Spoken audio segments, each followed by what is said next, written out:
We're looking at the Encyclopedia of the Ancient World, starting on page 28 through page 31.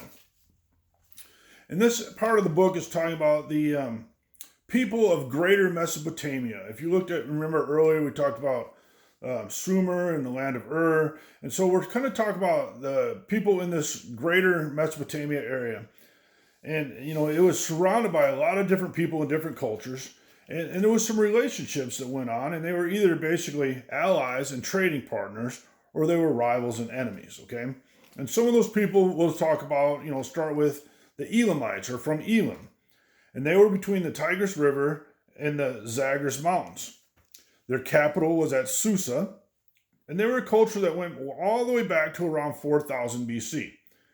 They were usually the enemies of the people of Mesopotamia. If you lived in the area, the Elamites were probably your enemies. They had a writing system that they adapted from cuneiform, and it often wrote in the Sumerian language. Another group of people were in the Indus Valley. The Sumerians called them the Meluha. They had an advanced, flourishing culture. They had very planned and well laid out cities with very comfortable houses and very good drainage systems. They had very good trading systems. They had routes between Mesopotamia and the Indus Valley all the way back and forth. They included some cities as Dilmun and Magan and Bactria. And they invented their own writing system. However, we still to date haven't been able to interpret them, so we don't know exactly, what they were recording and writing. Then you have what the book's called the Indo-Europeans. This was a group of ancient and modern language people from Southern Europe and Russia to the Middle East, somewhere before around 2000 BC, primarily made up of two groups. The Mitanni, which was in the northern Mesopotamia, and they were very good with horses, very enthusiastic, loved their horses, wrote books on horses. They would sell their horses and trade their horses. They were basically a horse people. Then you also had the Hittites. The Hittites were a very warlike people, a warlike nation. They settled in what would be modern-day Turkey in the Anatolia area. Somewhere around 1350 BC, they conquered the Mitanni and other peoples and basically built a very large empire in the area, the Hittites. The next group of people are the Urarti, the kingdom of Urartu in the region around Lake Van between the Black Sea and the Caspian Sea. If I'm throwing out terms and you don't know what they are, grab a map and look them up, because it's kind of important to visually see where they are, look in your book, something like that. But the Urartu people were in the region around Lake Van between Black Sea and the Caspian Sea. By around 1000 BC, they had become famous as very tough warriors and known as skilled bronze workers. They fought wars with the Assyrians for about 300 years between 900 and 600 BC. Eventually, they were conquered by the Medes around 590 BC. Next, you have the Canaanites. The Canaanites,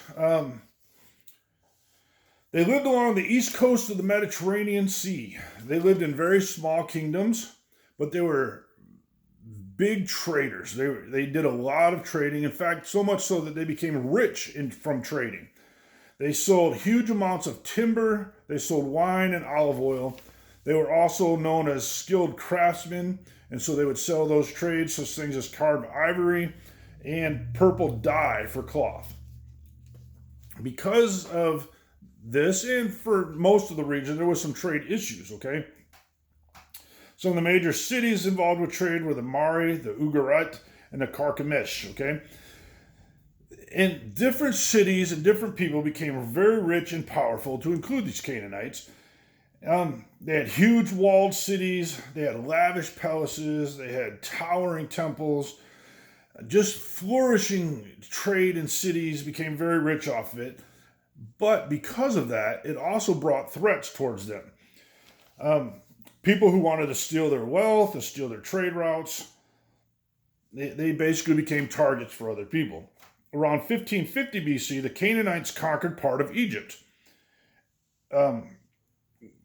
the Egyptians actually conquered part of the Canaanites. Sorry, I read my notes backwards. And I was thinking, that's not right. So let's start over.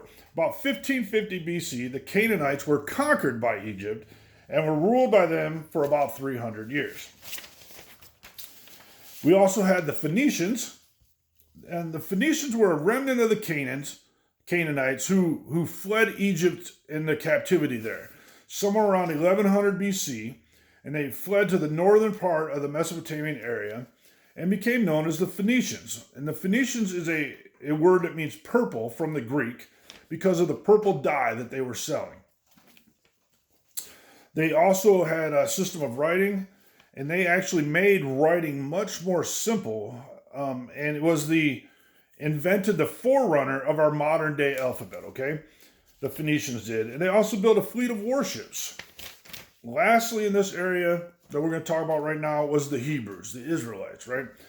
They originally, as we know, were nomadic people that were wandering around the edges of Mesopotamia in the deserts. They eventually became captured by Egypt and were there as slaves for a very long time. They escaped to Canaan in roughly around 1250 BC, where, they were able to take their promised land, and in around 1050 BC, they set up their kingdom, and it flourished under different kings, specifically Saul, David, and Solomon. Their kingdom flourished.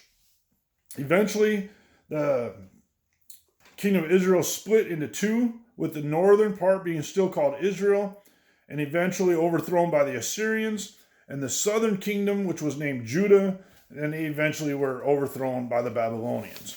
And these are just some of the major people that were in this greater Mesopotamian area at the time. And make sure you read the material. I find it very interesting. Thanks.